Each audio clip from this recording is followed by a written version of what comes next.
So hello everyone, कैसे हैं आप सभी लोग। मेरा नाम है दीपक और आप सभी का स्वागत है दीपक ग्राफिक हिंदी यूट्यूब चैनल पे। सो आई होप आप सभी लोग अच्छे होंगे, अच्छे से ब्लेंडर को यूज़ करोगे, नई नई चीज़ें क्रिएट कर होंगे। सो गाइस, आज के इस वीडियो में बात करने वाले हैं ब्लेंडर की शेप की के बारे में कि कैसे ब्लेंडर में शेप की यूज़ होता है और कैसे हम शेप की मदद से ब्लेंडर में एनिमेशन कर सकते हैं या फिर हम फेशियल रिग भी क्रिएट कर सकते हैं। तो इस वीडियो के एंड में आपके पास बहुत ज़्यादा अच्छे कॉन्सेप्ट्स होंगे और शेप की का जो भी आपके डाउट्स हैं वो सारे में क्लियर हो जाएंगे। तो सबसे पहले गाइस, इस वीडियो को अभी के अभी जस्ट लाइक कर लें। सबसे पहले चैनल को सब्सक्राइब करें और हो सके तो इस वीडियो को आप शेयर भी कर लें। और गाइस, जैसे कि आपको पता है गाइस, हमने भी लास्ट टाइम एक लाइव स्ट्रीम करी थी जिसमें मैंने आप लोगों से क्वेश्चंस पूछे थे कि आप बताइए आपको ब्लेंडर में क्या क्या समस्याएं आ रही हैं। तो उसमें से एक का क्वेश्चन था कि हमको ब्लेंडर की शेप की के बारे में बताइए। तो ये वो क्वेश्चंस हैं और मैं धीरे धीरे करके जितने भी क्वेश्चंस मैंने उस दिन नोट डाउन करे थे सबके ऊपर मैंने वीडियो बनाई है। इससे पहले जो हमने 4 दिन पहले एक वीडियो डाली है NLA एडिटर के ऊपर, वो भी किसी एक सब्सक्राइबर का ही हमारा था। तो वो मैंने उसमें अच्छे से कॉन्सेप्टली आपको सिखाया है और आई थिंक काफ़ी लोगों को पसंद भी आई वो वीडियोज़। अगर आपके भी कोई सजेशन हो तो नीचे आप कमेंट बॉक्स में कमेंट कर सकते हैं। ऑलराइट, तो चलिए शुरू करते हैं आज का वीडियो। तो सबसे पहले गाइस, आप मेरी स्क्रीन पर देख रहे होंगे मैंने एक छोटा सा एक बेसिक था फेस का कुछ स्ट्रक्चर बनाया है। इस पे आते हैं बाद में, पहले समझते हैं कॉन्सेप्ट बेसिकली शेप की काम कैसे करती है और शेप की एग्जैक्टली होती क्या है। देखो, शेप की का जो मतलब होता है ना बेसिकली वो क्या है कि आप अपने मैश ऑब्जेक्ट को मैश की जो बेसिकली डिफॉर्मेशन है उसको आप चेंज कर सकते हैं। फॉर एग्जांपल देखिए, मैंने यहाँ पे ऐड करा एक प्लेन, ठीक है। मैं यहाँ पे प्लेन ऐड करता हूँ, उसको मैं करता हूँ एज ए व्यू, तो ये फ्रंट हो जाएगा, ठीक है। इसको मैं थोड़ा सा सब डिवाइड कर देता हूँ ताकि मेरे पास अच्छा खासा मैश यहाँ पर रहे, ठीक है। 3 बार मैं 4 बार कर देता हूँ, दैट्स इट। आई थिंक इतना ये काफ़ी है। ये करने के बाद अभी तक क्या होता है गाइस कि अगर हमें कोई भी ऑब्जेक्ट एक जगह से दूसरी जगह मूव करना है तो उसमें हम एनिमेशन की लगाते हैं, उसको मूव करते हैं तो वो ऑब्जेक्ट एक जगह से दूसरी जगह मूव हो जाता है। बट अब मान लीजिए मुझे इस प्लेन में ही डिफॉर्मेशन चाहिए बट उसके साथ साथ उसमें एनिमेशन भी चाहिए, तो कैसे पॉसिबल है। फॉर एग्जांपल मान लीजिए ये जो प्लेन है, मैं चाहता हूँ ये प्लेन थोड़ा सा ना ऐसे सिकुड़ जाए साइड से, या फिर ये प्लेन थोड़ा सा छोटा हो जाए साइड से, और वो जो छोटा हो ना उसका एक एनिमेशन बने, उसका एक क्रिएशन हो या उसमें मोशन दिखे हमें और वो होते हुए दिखे। तो वो कैसे पॉसिबल है, क्योंकि उस पर तो आप कीज़ लगा नहीं सकते हैं। ओके, सो उसी चीज़ के लिए हमारा काम करता है शेप की। देखिए मैं क्या करूँगा, सबसे पहले अपने इस ऑब्जेक्ट को सिलेक्ट करूँगा और यहाँ पे एक ऑप्शन आता है ऑब्जेक्ट डेटा प्रॉपर्टी, इस पर आप क्लिक करेंगे। ऑब्जेक्ट डेटा प्रॉपर्टी पे जैसे आप क्लिक करेंगे तो यहाँ पे एक ऑप्शन आता है शेप की का। जैसे आप इस शेप की के प्लस के आइकन में क्लिक करेंगे तो पहली जो यहाँ पे हमारी की ऐड होती है वो होती है बेसिस। अब ये बेसिस क्या होती है, देखो बेसिस जो हमारी ये शेप होती है हमारी बेसिक शेप को होल्ड करके रखती है। तो इससे क्या होता है कि हमारा जो मेन ऑब्जेक्ट है, जो हमारा अभी रीसेट ऑब्जेक्ट है वो कैसा था उसका ये बेसिकली पूरी शेप को ये होल्ड करके रखती है। पर जैसे ही यहाँ पे मैं दूसरा क्रिएट करूँगा तो यहाँ देखो की 1 लिखा आ गया और यहाँ पे देखो नीचे बहुत सारे ऑप्शंस भी यहाँ पे आ चुके हैं, ठीक है। इन ऑप्शंस के बारे में अभी हम डिस्कस नहीं कर रहे, अभी हम पहले कॉन्सेप्टली समझते हैं कि कैसे शेप की काम करती है, बिकॉज मेरे को फिलहाल अभी ये क्लियर करना है। बिकॉज इन ऑप्शंस को हम आगे जाके इसका एक जब अनदर पार्ट बनाएंगे उसमें मैं आपको और अच्छे से डिटेलिंग के साथ एक लाइक कार्टून कैरेक्टर के ऊपर अच्छे से सिखाऊंगा, ठीक है। अभी हम बात करते हैं इनका ऑप्शन के ऊपर। देखिए जैसे हम बेसिक्स पे गए तो यहाँ पे कोई भी ऑप्शन नहीं, पर जैसे हमने की पे करे तो यहाँ हमको वैल्यू, रेंज, मिनी, मैक्स सब दिख रहा है, ठीक है। आप यहाँ पे इसका नाम भी चेंज कर सकते हैं जो भी आपको रखना है। फिलहाल मैं इसको अभी कुछ नहीं चेंज कर रहा। तो देखिए यहाँ पे एक ऑप्शन आता है वैल्यू का। देखो अभी वैल्यू मूव कर रहा हूँ, कुछ भी नहीं हो रहा है, ठीक है। ओके, सो देखिए जैसे ही मैं इस प्लेन के एडिट मोड में जाऊँगा, प्रेसिंग दी टैब, और उसके बाद मान लीजिए मैंने इसको यहाँ से सिलेक्ट किया। सिलेक्ट करने के बाद मैं यहाँ से अपना बेसिकली ये प्रोपोर्शनल एडिटिंग को ऑन कर लेता हूँ, मूव करता हूँ थोड़ा सा, ठीक है ना। और मैं इसको थोड़ा सा स्केल कर रहा हूँ एक तरीके से, ऐसे स्केल किया और अब मैं इसको ऐसे करके मूव कर रहा हूँ। तो ये देखिए यहाँ पे क्या है कि एक हमारा हमने उसमें थोड़ी सी डिफॉर्मेशन यहाँ पे क्रिएट कर दी बेसिकली। अगर आप ध्यान से देखेंगे तो मैंने यहाँ पे एक डिफॉर्मेशन क्रिएट कर दिया, ठीक है ना। अब क्या है, क्रिएट कर दी, जैसे आप इसके एडिट मोड से बाहर आएंगे तो वो जैसी शेप थी वैसी उस वापस उसी शेप में आ चुका। बट जैसे ही मैं इसके एडिट मोड में जाऊँगा दोबारा से ये उसी शेप में आ गया जिस शेप में हमने इसको किया था। अब देखिए ये क्यों हो रहा है, जब मैं एडिट मोड से बाहर जा रहा हूँ उस टाइम ये पहुँच जा रहा है अपनी बेसिक शेप में, जो मैंने आपको बोला था कि अपनी बेसिक शेप को ये होल्ड करके हमेशा रखेगा। और जैसे ही मैं मतलब बेसिक इसके एडिट मोड में जा रहा हूँ तो ये उस शेप में आ रहा है जो हमने डिफॉर्मेशन किया था। अब क्या है कि जो भी हमने इसमें चेंजेस करे थे उसके नीचे तो हमारा एक वैल्यू बटन आता है उसके, इसको अगर मैं मूव करूंगा ना तो जो भी हमने डिफॉर्मेशन करी थी उसका ना एक पूरा एनिमेशन फॉर्म हमें दिखेगा। देखो जैसे ही मैं इस वैल्यू को इंक्रीज करता हूँ तो ये देखिए, तो ये इसने बेसिकली क्या किया, जो भी मैंने वो क्रिएट किया था, मैं इसको यहाँ दिखाता हूँ ग्रे स्केल मोड में, तो उसने क्या करा उसको बेसिकली मोशन में कन्वर्ट कर दिया, मतलब उसने उस डिफॉर्मेशन को कैप्चर कर लिया है जितनी डिफॉर्मेशन मैंने उस पर करी थी। अब क्या है, इसको आप एनिमेट कर सकते हो। इसका सबसे मेन मेजर चीज़ है कि आप इसको एनिमेट कर सकते हो। कैसे, मान लीजिए अभी 0 पे ये कुछ नहीं है, मैंने यहाँ पे एक की लगाई, उसके बाद मैं गया अपने 10th फ्रेम पे और मैंने इसकी वैल्यू बढ़ा के यहाँ कर दी और दोबारा से एक की फ्रेम लगा दिया। तो अब आप देखेंगे कि ये हमको एनिमेट होते हुए दिख रहा है। परफेक्ट। तो सोचो कि इसकी मदद से आप किसी भी शेप में या किसी भी मैश ऑब्जेक्ट में कोई भी डिफॉर्मेशन करके उसका मोशन क्रिएट कर सकते हो। तो कितना बड़ा इन्फिनाइट टूल है ये। मतलब आपकी क्रिएटिविटी के ऊपर है कि आप इसको कैसे यूज़ करना चाहते हैं और जैसे आप इसको यूज़ करना चाहते हैं वैसे करें।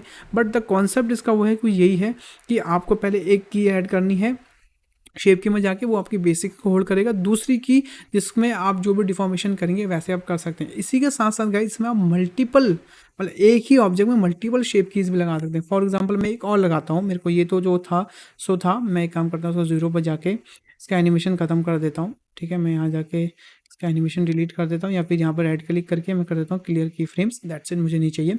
मैंने एक और करा, इसके एडिट मोड में दोबारा गया।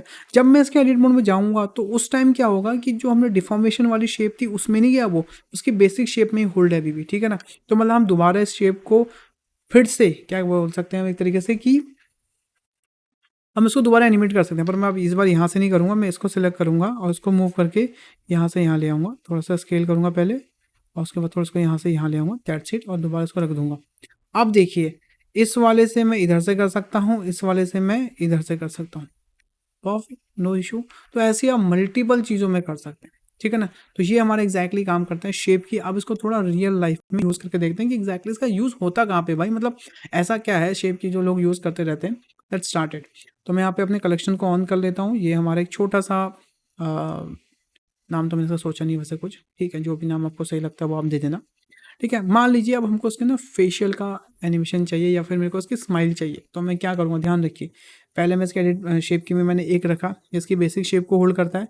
दोबारा जो मैंने एडिट किया, अब मैं इसके एडिट मोड में गया, मैंने क्या करा, इसको सेलेक्ट करा, इसको थोड़ा सा मूव किया। ठीक है ना, मूव करने के बाद ये करा और थोड़ा सा मैंने इसको ऐसे कर दिया। ठीक है ना, दैट्स इट। थोड़ा मैं इसको सेलेक्ट करूँगा, यस, हो गया जी। तो अब देखिए, मैं जैसे इसको मूव करूँगा ये स्माइल करने लग गया। परफेक्ट, अच्छा लग रहा है। ठीक है ना, ये देखिए। सेम इसी के साथ साथ मैं एक और करूँगा, यहाँ पे मैं इसका बोलने का बेसिकली करूँगा। तो मैं क्या करूँगा, इसके एडिट मोड में जाऊँगा। ठीक है, ऊपर वाले जो वर्टिसेस हैं उनको सिलेक्ट करूँगा, उसको ऐसे नीचे ले आऊँगा। ठीक है ना, अब देखो यहाँ पे ना एक ट्रिक और है, आप इसको कैसे नीचे लाना चाहते हैं ये भी आपके ऊपर है। ऐसा नहीं कि मतलब आप हमेशा प्रोपोर्शनल एडिटिंग से करो। अगर आप मैनुअली करना कंफर्टेबल समझते हैं तो आप मैनुअली करिए, जो भी आपको सही लगता है। ठीक है ना, तो जैसे मान लो अभी मुझे ऐसा लग रहा है कि मैं इसको मैनुअली ज़्यादा अच्छे से स्केल करके नीचे ला सकता हूँ। तो देखो मैं इसको नीचे ला रहा हूँ, ऐसा लाऊँ, काम करता हूँ, उसको सिलेक्ट करता हूँ पूरा और इसको मैं ऐसे करके सिर्फ ऐसे कर देता हूँ। ठीक है, दैट्स इट, इतना कर लेते हैं फिलहाल अभी के लिए। तो अब देखिए यहाँ पे ये बोलने वाला भी हो गया। परफेक्ट, कोई इशू नहीं, कोई समस्या नहीं है। ठीक है, अब मुझे एक बोलने वाला और स्टाइल चाहिए। ठीक है, मैं क्या करूँगा, इसके फिर एडिट मोड में जाऊँगा। इस बार मैं चाहता हूँ कि जो इससे ये वाला है, सिर्फ ये वाले जो अंदर वाले जो बेसिकली फेसेस हैं ये आपस में टकराएं। दैट्स इट, मेरे को ये वाला ज़्यादा अच्छा लग रहा है। तो ये देखिए, ये मेरे को ज़्यादा अच्छा लग रहा है बोलते हुए। ठीक है, अब क्या है, यहाँ पर हम इनका नाम भी रख सकते हैं। ये जैसा हमारा स्माइल है, मैंने स्माइल रख दिया। ये मैंने टॉक रखा। ठीक है, सॉरी स्पेलिंग गलत हो, ये मैंने टॉक रखा, ये मैंने रख दिया टॉक टू। ठीक है, इसी के साथ साथ मैं एक ब्लिंक कर देता हूँ। मैं इस पे गया, यहाँ पे एक मैंने सिलेक्ट किया, बेसिक्स को सेव करके फिर एक दोबारा किया, मैंने इसको सिलेक्ट करा। सिलेक्ट करने के बाद इसमें पहले एक मैश ऐड कर देता हूँ बिकॉज उसमें मैश नहीं है। और इतना करने के बाद सबको सिलेक्ट किया, दैट्स इट। सेम चीज़ मैं इसमें भी जाऊँगा, इसके एडिट मोड में यहाँ पे एक मैश ऐड करूँगा सबसे पहले, क्योंकि ज़रूरी है। इसके एडिट मोड में जाऊँगा, सिलेक्ट करूँगा पूरा, उसको भी कर दूँगा स्केल, दैट्स इट। अब आप देखिए, आप इन दोनों को एक साथ भी कर सकते हो, ये देखिए। ओके, इसी के साथ साथ ये आईब्रो है, इसको भी आप मूव कर सकते हो। इसके एडिट मोड में जाएं, शेप की, इसको आप जस्ट ऐसे नॉर्मली मूव कर दें। ठीक है ना, दैट्स इट। अब देखिए, मैंने इसको ये मूव किया, यहाँ पे इसकी आइज़ को हल्का सा ब्लिंक किया, और इस वाले को मैंने हल्का सा स्माइल कर दिया। कूल, अच्छा लग रहा है, ठीक है ना। तो बेसिकली क्या है कि इस तरीके से आप यहाँ पे शेप की को यूज़ कर सकते हैं और अपनी शेप को डिफॉर्म कर सकते हैं। आई होप आपको कॉन्सेप्ट बड़े अच्छे से समझ में आ गया होगा कि कैसे हम ब्लेंडर में हम शेप की को यूज़ कर सकते हैं। बहुत ईजी कॉन्सेप्ट है, बहुत आसान तरीके से और बहुत ही आसान शब्दों में मैंने एकदम स्टेप बाय स्टेप आपको सिखाया है। बाकी जो नीचे के ऑप्शंस हैं ये हम बनाएंगे अगली वीडियो में, वो भी आप लोगों के कमेंट के रिक्वायरमेंट के ऊपर कि हाँ आपको इसके अंदर और भी सारी चीज़ें जाननी है। ये वो चीज़ हैं जिनको मान लो मेक जो काइंड ऑफ वीडियोस बनानी है, टॉकिंग वाला करना है। मैंने ऑलरेडी अपनी चैनल में एक वीडियो डाल रखी है जिसमें मैंने ये वाली चीज़ सिखाई हुई है।